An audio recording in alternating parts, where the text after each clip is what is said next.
नयाँ YouTube channel हजुरलाई स्वागत छ। लाइक कमेन्ट गर्नुभएको छैन भने सेयर गर्नु होला, सब्स्क्राइब गर्नु होला। सबैलाई देश विदेशमा रहनुभएका सबैलाई ह्याप्पी होली। हामी चाहिँ काममा गइरहेका छौँ। परदेशी जीवन कहाँबाट होली मनाउन पाइने थियो हजुर। मेरो बुढीले चाहिँ बनाएकी छन्। यो चाहिँ मेरो छोरी हो। छोरीले मुखमा फोहोर हालेको छ। दिवा लगाएर छौँ। नेपालमा चाहिँ बान्नो भन्छ, यहाँ चाहिँ दिवार भन्छ। ढुङ्गाको दिवार भन्छ।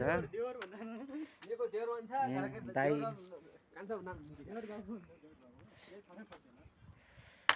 हजुर सबैलाई स्वागत छ। सब्स्क्राइब गर्नुभएको छैन भने सबैले सब्स्क्राइब गर्नु होला। यस्तै भिडियोहरू आइरहने छन्।